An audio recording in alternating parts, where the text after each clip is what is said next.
地球突然失去磁场10分钟，会发生什么？每天助眠2000秒，我是睡与深空。说到磁场，你可能觉得磁场看不见摸不着，它的存在就像空气一样理所当然，你从未在意过它的存在，就像鱼从未看到过水。太天真了你！想想你上次去南极看到的那些极光，是不是很漂亮？我想告诉你，就在此刻，就在你听这个声音的时候，太阳正以每秒数百公里的速度向地球喷射着数十亿吨致命粒子，而这些粒子正在被你从未在意过的地球磁场偏转，流向两极，化作你见过的那些极光。第1章，地球之盾。问你一个问题，你知道地球是如何产生的吗？大约45亿年前，地球从一片旋转的尘埃和气体中诞生。最初的地球是一个炽热的岩浆球，没有任何生命，没有任何大气，更没有磁场。但随着时间推移，地球逐渐冷却，核心开始结晶，内核形成了固态铁，外核则保持着液态铁的海洋。正是这层液态铁的流动创造了地球磁场。你可以把地球想象成一个巨大的磁铁，但它的磁场比任何人工磁铁都复杂得多。地球磁场不是简单的南北极磁场，而是一个庞大的磁力线网络，从地球内部延伸出来，在太空中形成一个巨大的气泡，将整个地球包裹其中。这个气泡有多大的？根据科学家的计算，地球磁场的范围大约是地球直径的10到20倍。换句话说，如果地球是一颗玻璃球，磁场就是一个看不见的保护罩，延伸出去相当于几十个玻璃球的距离。这道保护罩每时每刻都在工作，每时每刻都在承受来自太阳的攻击。太阳这个距离我们1.5亿公里的恒星，并不如我们看到的那么安静，它每秒都在向外喷射大量的高能带电粒子，主要成分是质子、电子和少量的重离子。这种现象被称为太阳风，速度通常在每秒300到800公里之间，有时候甚至可以达到每秒1000公里以上。想象一下，每一秒都有数十亿吨的物质，以比子弹快几百倍的速度向你飞来，这就是太阳风的真实面貌。如果没有地球磁场，这些高能粒子将直接撞击地球大气层，它们会电离大气分子，剥离电子，破坏化学键，引发一系列剧烈的化学反应。首当其冲的是臭氧层。臭氧层位于距离地面10到50公里的大气层中，是地球生命的防晒霜，吸收了大部分有害的紫外线。但高能粒子会与臭氧分子发生碰撞，将臭氧分解为普通氧气。一层薄薄的臭氧只需要几分钟就会被撕裂出一个大洞。没有了臭氧层的保护，紫外线将长驱直入，照射到地表。短时间内，暴露在阳光下的人类皮肤会被灼伤，植物叶片会枯萎，海洋表面的浮游生物会死亡。但这仅仅是开始。幸运的是，我们有磁场，地球磁场像一道无形的墙壁，将太阳风阻挡在外。那些带电粒子遇到了磁力线，就像遇到了看不见的轨道，不得不改变方向。它们被偏转，被引导，沿着磁力线流向地球的两极。在这个过程中，粒子与大气层中的气体分子碰撞，释放出能量，产生了绚丽的光辉，这就是极光。是的，你没听错，极光这种被视为自然奇观的美丽景象，实际上是地球正在遭受攻击的证据，是磁场在为我们挡刀的证据。每一次你为极光的照片惊叹，你实际上是在见证一场持续了45亿年的宇宙战争，而我们恰好是这场战争中的受益者。你可能从未意识到磁场的存在，因为它就像空气一样重要，却又像空气一样无形。但当它消失时，你才会明白什么是真正的绝望。地球磁场不是风景，而是生命的呼吸。你感受不到它，正如鱼感受不到水。我们总是等到失去的时候，才知道某样东西的价值。但现在，让我们把视线从磁场的守护转向那10分钟的灾难。如果这层保护突然消失，会发生什么？第2章，磁场消失60秒。当地球磁场突然消失的那一秒，宇宙就像地球按下了核弹按钮，而我们甚至看不见引信。让我们把时间拨回到磁场消失的那一刻。假设有一个神级的存在，挥手之间撤去了地球的磁场防护罩。就在这同一秒，原本被磁场偏转的太阳风粒子突然发现前方没有任何阻碍，它们以每秒数百公里的速度直接冲向地球。最先感受到冲击的是大气层。高能粒子进入大气层后，首先与高层大气中的气体分子发生碰撞，这些碰撞会产生次级粒子，就像弹珠击中目标后弹出的更小弹珠，形成一场粒子雨。这些次级粒子能量极高，它们会继续与其他分子碰撞，产生更多的次级粒子，形成级联反应。科学家把这种现象称为空气簇射。在这种级联反应中，会产生大量的中子，这些中子不带电，不受磁场影响，它们可以穿透大气层，直达地表，甚至深入地下。每1秒钟，每1平方厘米的地面上，都会有成千上万的中子穿过。这些中子会与它们遇到的任何原子核发生碰撞，改变物质的性质，破坏 DNA 结构。臭氧层的分解在磁场消失后的几十秒内就开始了。臭氧分子由3个氧原子组成，高能粒子的撞击会将其中的一个氧原子打散，留下普通的氧气分子。这个过程是链式反应式的。一个臭氧分子被破坏，会产生自由基，这些自由基会继续破坏更多的臭氧分子。科学家估计，只需要几分钟，臭氧层的厚度就会减少10%到20%。这听起来可能不多，但考虑到臭氧层本来就非常稀薄，如果把整个大气层的臭氧压缩到海平面压力只有大约3毫米后，减少20%意味着什么？可想而知。更直接的影响是电磁脉冲效应。当高能粒子和次级粒子冲击大气层时，会在电离层中引发剧烈的电磁震荡。这种现象与核爆炸产生的电磁脉冲非常相似，但范围更大，持续时间更长。全球所有的电子设备都将受到干扰。想象一下，你正在用手机刷视频，突然屏幕闪烁几下，然后变黑。你以为是没电了，但紧接着你听到厨房里的微波炉发出奇怪的嗡嗡声，冰箱停止了运转，房间的灯光闪烁几下后彻底熄灭。你走到窗边，想看看发生了什么，却发现外面的路灯也全部熄灭了。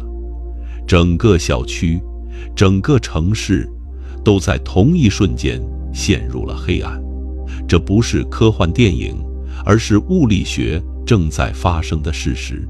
所有的电子设备都依赖于电磁原理工作，电流产生磁场，磁场产生电流，这是电磁感应定律，也是所有发电厂、变压器、电动机工作的基础。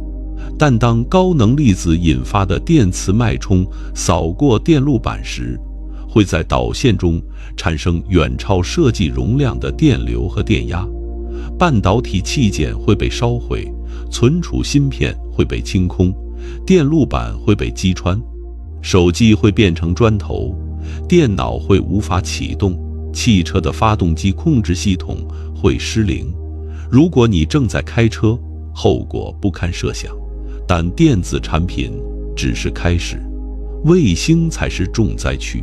卫星在太空中运行，没有任何大气层的保护，原本就依赖磁场来偏转高能粒子。当磁场消失后，卫星将直接暴露在太阳风的火力覆盖下。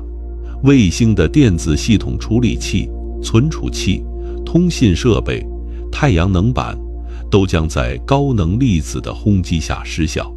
你可能觉得卫星离你很远，但实际上，你的日常生活已经离不开卫星了。GPS 导航依赖卫星，通信电话依赖卫星，天气预报依赖卫星，电视信号依赖卫星，银行转账依赖卫星。现代文明的几乎所有基础设施都在不同程度上依赖卫星。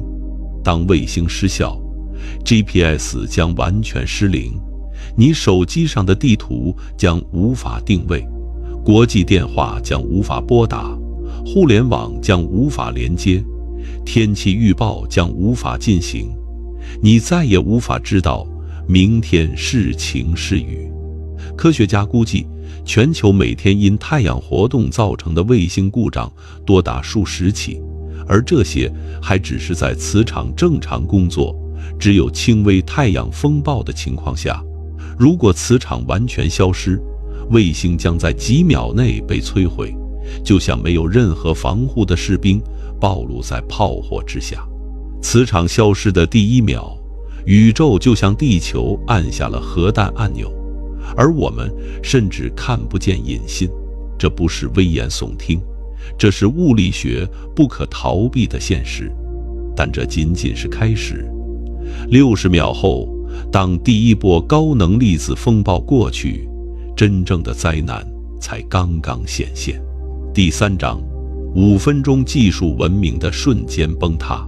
我们用300年建立的文明，只需要磁场消失10分钟，就能将其送回石器时代。现在是磁场消失后的第1到第5分钟，让我们看看技术文明是如何在短短几分钟内崩溃的。首当其冲的是全球电网。你可能还记得1989年加拿大魁北克省的那场大停电，当时只是一次中等强度的太阳风暴引发了地磁暴。地磁暴会在大地中产生异常电流，这些电流会涌入输电线路，涌向变压器。魁北克省的电网在短短几十秒内全面崩溃，600万人陷入黑暗，停电持续了9个小时，经济损失高达数十亿美元。但那次太阳风暴的强度，如果与磁场完全消失后的情况相比，简直就像拿水枪与消防水龙头相比。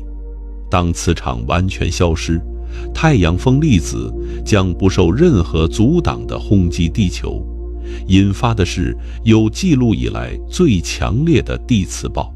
全球的变压器将在同一时间遭受远超设计极限的电流冲击，发出刺耳的嗡嗡声，然后一道道电弧闪过，设备起火、爆炸、报废。电网的崩溃是连锁性的，一座变电站失效会导致下游的变电站过载，一座发电厂跳闸会导致整个电网的频率失衡。短短几分钟内，全球主要电网、北美电网、欧洲电网、亚洲电网将逐一崩溃。所有的发电厂，无论是火电站、水电站还是核电站，都依赖复杂的控制系统来调节输出，而这些控制系统都是电子设备，都会在电磁脉冲中失效。没有电力意味着什么？没有电灯，你将陷入彻底的黑暗；没有空调或暖气，无论是炎热的夏季还是寒冷的冬季，你都将暴露在恶劣的温度中；没有冰箱，食物将在几个小时内变质；没有电梯，高层建筑将成为垂直的牢笼；没有污水处理系统，卫生条件将急剧恶化。但停电只是开始，所有的通信系统都将中断。手机基站需要电力才能运行，通信光缆的中继站需要电力才能工作。当电网崩溃，你的手机将彻底失去信号。你可能想打急救电话，但电话系统已经瘫痪；你想发信息求助，但服务器已经离线。你将真正陷入与世隔绝的状态，金融系统将瞬间崩溃。所有的电子交易都依赖电力和网络，股票交易所无法交易， ATM 机无法吐钱，银行数据库无法访问。你存在银行里的钱可能只是一个数字，而如果数据库被电磁脉冲清空，这个数字也可能消失。信用卡无法使用，电子钱包无法支付，现金将成为唯一的交换媒介。但问题是，你家里有多少现金？医院将成为最人间地狱的地方。重症监护室的呼吸机需要电力，手术室的麻醉机需要电力，血液储存的冷藏设备需要电力，急救室的监护仪需要电力。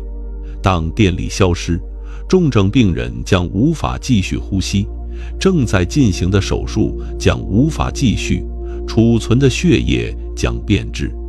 医院通常有备用发电机，但备用发电机也需要时间来启动，而且燃料储备有限。在混乱中，能够及时启动的备用电源可能寥寥无几。飞机将无法安全飞行。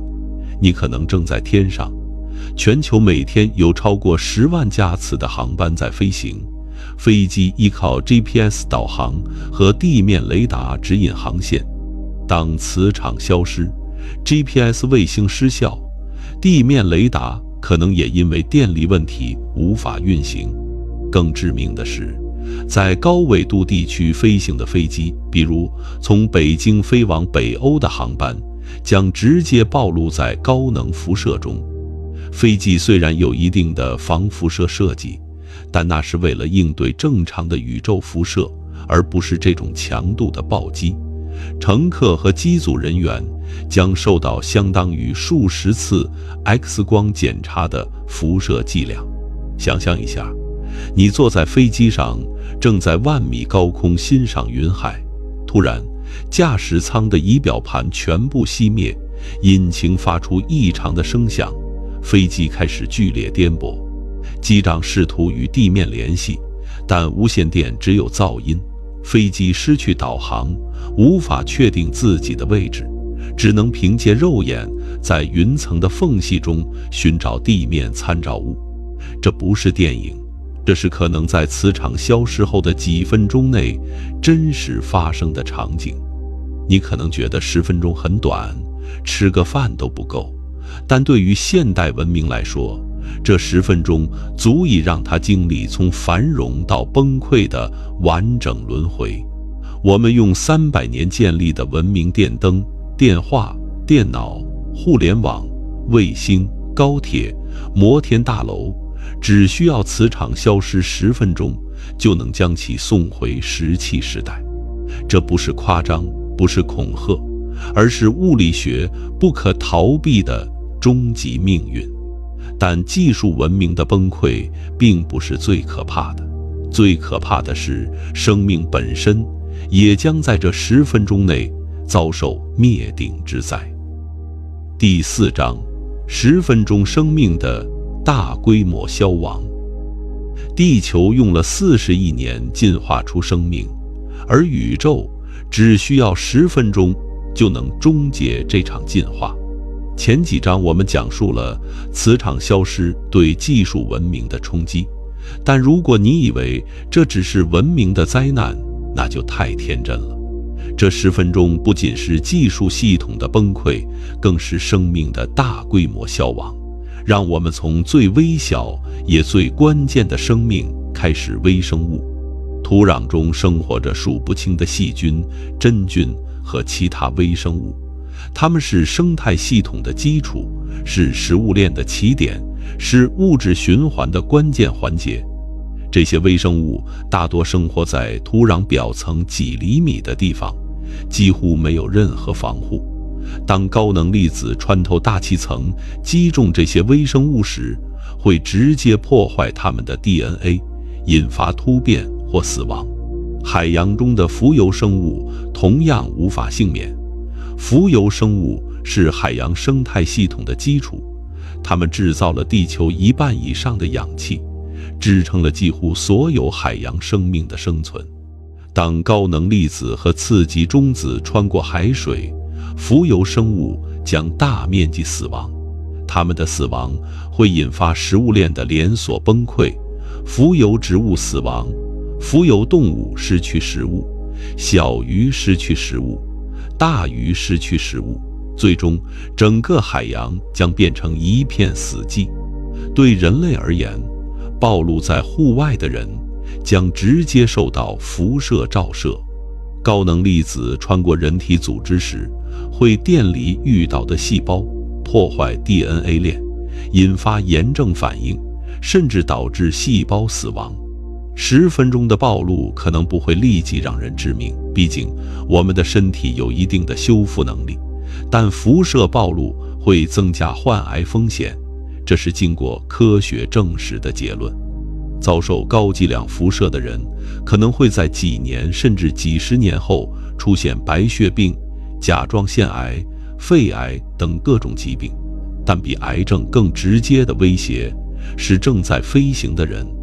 之前我们讲到，高纬度航线的飞机将暴露在致命辐射中，但即使是低纬度航线，在磁场消失的情况下，飞机所受的辐射剂量也将急剧上升。宇宙射线原本就被大气层和磁场双重阻挡，但当磁场消失，大气层的阻挡作用有限，飞机就像暴露在 X 光机下的身体，每1分钟都在接受检查。如果此时你正坐在从东京飞往洛杉矶的航班上，你受到的辐射剂量可能相当于同时做了几十次 CT 扫描。这不会让你立刻死亡，但会对你的免疫系统造成严重伤害，增加患癌风险，甚至可能影响你的生殖系统。如果你是孕妇，胎儿的大脑发育可能受到不可逆的损伤，鸟类和海洋生物将遭受灭顶之灾。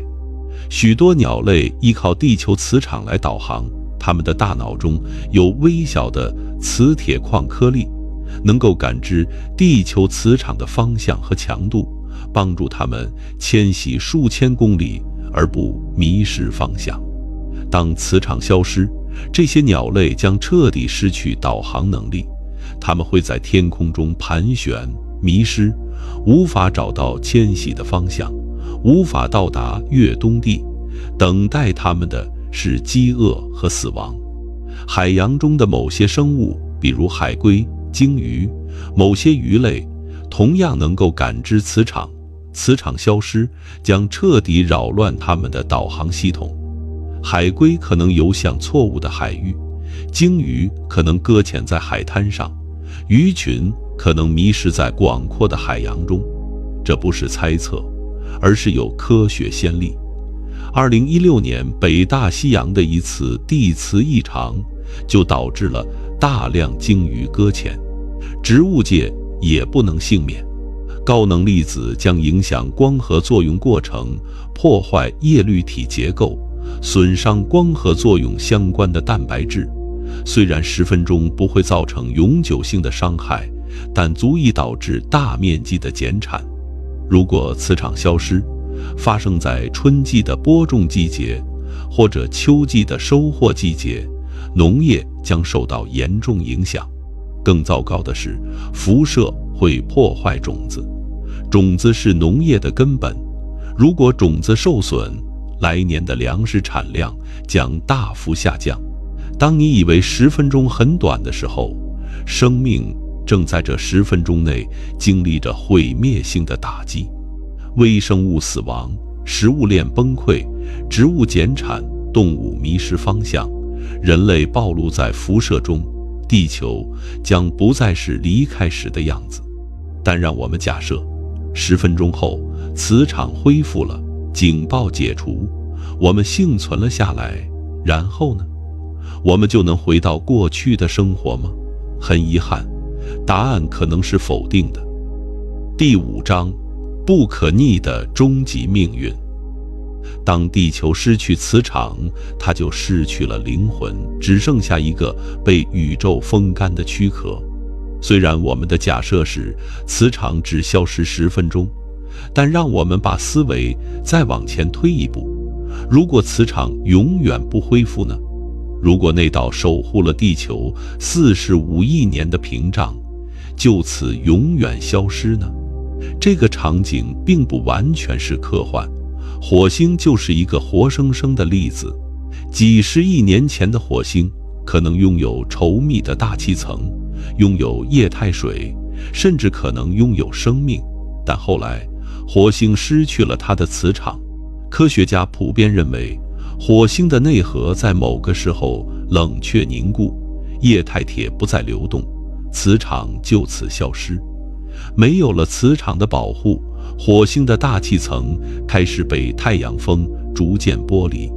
几十亿年过去了，火星的大气变得极其稀薄，表面气压只有地球的1%，水分蒸发，分解为氢气和氧气，氢气逃逸到太空，氧气与其他元素结合变成氧化物。曾经的蓝色星球变成了今天荒凉的红色沙漠，地球将重蹈覆辙。如果磁场永远消失，大气层将逐渐被太阳风剥离，这个过程是缓慢的。火星用了几十亿年，但结果是确定的。每一年，大气层都会变薄一点；每一年，地表的水分会减少一点；每一年，生存环境会恶化一点。人类可能可以躲进地下掩体，建设封闭的生态系统，在短期内苟延残喘，但地面文明将永远消失，地表将变成第2个火星，荒凉、干燥，没有任何生命。更致命的是辐射，没有大气层的保护，地表将完全暴露在宇宙辐射中。宇宙射线来自遥远星系的超高速粒子将直接轰击地表，任何暴露在外的生命都将迅速死亡，或者变异成完全不同的形态。人类或许可以躲在地下，但地表将永远成为生命的禁区。地球将变成一个没有生机的岩石星球，就像水星、火星一样荒凉。这不是科幻，而是物理学不可逃避的终极命运。但让我们回到10分钟的假设，10分钟后磁场恢复了，我们是不是就可以松一口气了？答案是，我们可能会幸存，但地球可能已经不再是从前的地球。微生物的大规模死亡可能导致土壤生态系统失衡，植物的减产可能导致粮食危机，鸟类的迷失可能导致生态灾难，而人类我们中的许多人可能已经因为辐射暴露而患上了癌症或其他疾病。更重要的是，卫星的失效意味着现代文明赖以运行的基础设施将在很长时间内无法恢复。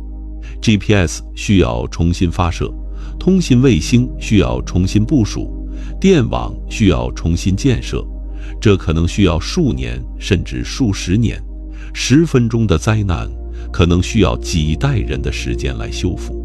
但真正让我脊背发凉的，不是灾难本身，而是我们对灾难的无知。我们以为地球是安全的，我们以为自然灾害、洪水、地震、火山是最大的威胁，我们以为人类是地球的主宰，可以征服自然，改造自然。但当地球磁场消失的假设摆在面前，我们才发现，我们对自己的星球，对宇宙中的位置一无所知。我们从未真正拥有地球，我们只是被宇宙收留的难民。第6章，从未真正拥有地球。地球不是我们的家，我们只是被宇宙收留的难民，而收留协议随时可能被撕毁。话题进行到这里，我想问你一个简单的问题：你觉得地球安全吗？你可能会说，当然安全。我们生活了几千年，没有被小行星撞飞，没有被太阳烤焦，没有被宇宙辐射杀死。地球一直在这里，它会永远在这里。但如果我告诉你，这只是因为你运气好，你会怎么想？地球磁场只是众多保护机制中的一个。除了磁场，地球还有大气层，这个由氮气、氧气、二氧化碳等气体组成的保护层，厚度超过100公里，吸收了有害的紫外线，调节了地表温度，让我们不至于被冻死或被烤焦。还有臭氧层，那层薄薄的臭氧挡住了大部分太阳辐射中的有害部分。还有生物圈，那个由植物、动物、微生物组成的复杂网络，提供了氧气、食物，分解了废物，维持了地球生态系统的运转。还有液态水，这个在宇宙中极为罕见的物质形态，是生命存在的必要条件。